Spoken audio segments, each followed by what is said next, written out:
Larks and the Lyre, a short story by Adam Trong, performed by Zoe Chan, Derek Dam, Jasmine Duong, and Adam Trong. A sudden coldness flew through the air, freezing Matilda in place. The necklace. You said it was a fake? Yes, my darling, you must have been through so much trouble. Mathilde fell to the ground, sobbing in the arms of Madame Forestier. After a few minutes, Mathilde regained her composure and stood up.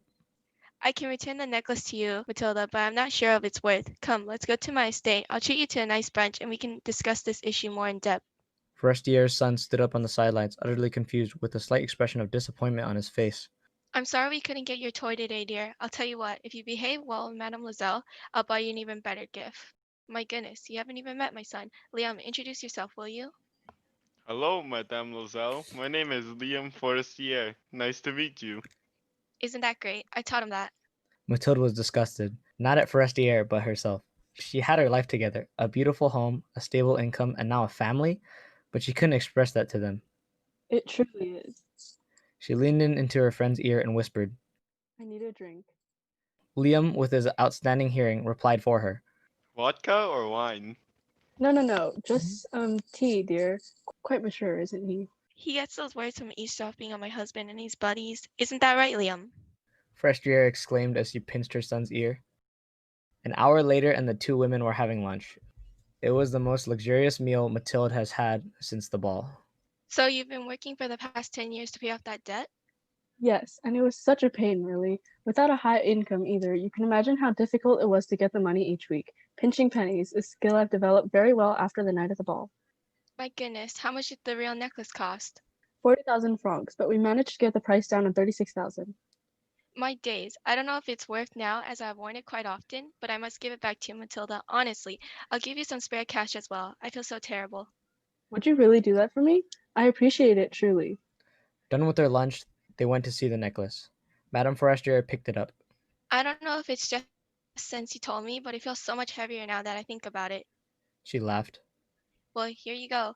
Visit my brother's jewelry store downtown and tell him I sent you. He'll give you the best price, I'm sure of it. She arrived at the jewelry store with the necklace in its original wooden box, nervous to hear if its value would depreciate or if regular use would decrease the appraisal. Hello, miss. What can I do for you today? I'd like to sell this necklace. I have just come from your sister's house. She recommended your place as she sold and bought many items from here. I am her friend, Mathilde Loisel. May I see the item? The appraiser's face lit up the room, immediately delighting Mathilde. Ma'am, this necklace. How did you obtain this? Has it depreciated? I purchased it for 36,000 francs just 10 years ago. Please let me hear good news. Depreciated?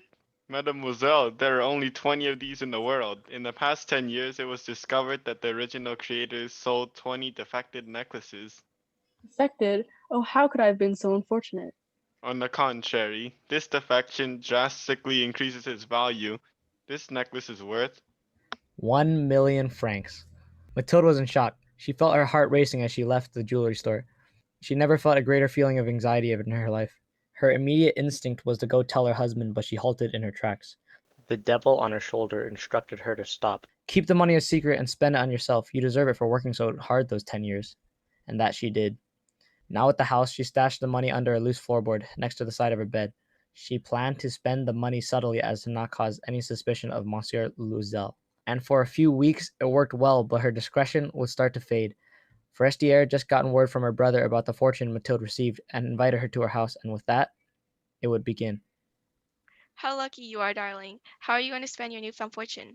I haven't put too much thought into it yet. I've been accompanied to the poor lifestyle, so I do not feel the need to be prodigal. But I'm sure you've been working very hard for the past 10 years. A little indulgence wouldn't hurt. Forestier seemed to be working in cohesion with the devil. You're right. Let's have a nice night out. Maybe drink some wine and dance? My word, I don't remember the last time I've danced. They started off the evening with a steak dinner at the pretentious table, had some Chardonnay, and danced the night away at the club. Mathilde would arrive home half drunk with her husband at the door. My God, Matilda, where have you been? You reek of alcohol, dear. Oh, nowhere special. I just run into Madame Forster and we had a nice chit-chat as alls. That seems hard to believe with the slur in your words. This would repeat itself every few nights, and Monsieur Loisel began to grow suspicious. I know they are friends, but this is getting out of hand. How wealthy is Forestier? There must be something I don't know about, and I think it is a man. An affair! Someone treating my wife to these nights out with his riches. he thought as he sipped his cheap brandy. I'll investigate first thing tomorrow. Monsieur Loisel found nothing to justify his suspicions. A total of 3 weeks were spent on his endeavor, and in those 3 weeks, his hunch began to subside. Until he ran into Madame Forestier. Oh, hello. You're Matilda's husband, right? That I am. Who was asking? It's Jeannie Forestier. I'm a friend of Matilda's. You lent the necklace to Matilda. I haven't seen you in ages. Are you doing well? Yes, I am quite all right. That reminds me, you must be doing well too with that handsome sum of money you and Matilda received. Money? I knew she was having an affair. An affair? I hadn't known. Matilda spends every other evening with me. Where does she find the time to be in such an entanglement? What? I thought that was a lie. Are you paying for all this? Monsieur Loisel, I'm comfortable, but by no means can I afford to pay for two people's evenings as often as we go out. She pays for herself with the money from the necklace. After selling it to the jeweler, she received an extraordinary amount of money since the necklace was very rare. What necklace? The one you two have been working to pay off for the past 10 years, silly. I returned it to her after telling her the one I lent her to the ball was a paste. A paste? Oh, of course. How could I let that slip my mind? It was nice chatting with you. If you don't mind, I have somewhere to be. Have a nice afternoon. The house was a mess. Shuffling through drawers and looking under furniture led him nowhere. Sitting at her bedside, he began to put himself in Matilda's shoes. If I were Matilda, where would I hide such a large fortune? He pondered before a creak in the floorboards caught his attention. We really need to get this fixed. As he lifted the floorboard, his eyes darted to the contents that lay inside before his instinct told him to slam it back down, and with that, he started writing. Oh my god, we've been robbed! The money! Honey, are you there? Matilda dashed to the bedroom and stood above the open floorboard. She felt her skin wrinkle and her hair turn frowsy. The money was gone. There was nothing but a roll of paper. Bending down to grab it, she thought about that dreadful 10 years. The paper read, I've taken the money with me and do not plan on returning. Don't try calling the police. I've met with them and everything I am doing is just fine, as I was the one who paid for the necklace. I'm going to buy a hunting rifle, the gun I couldn't purchase because of your damn dress. Maybe treat myself to a little shooting with some friends at the plain of Nanterre. We'll be shooting larks down there.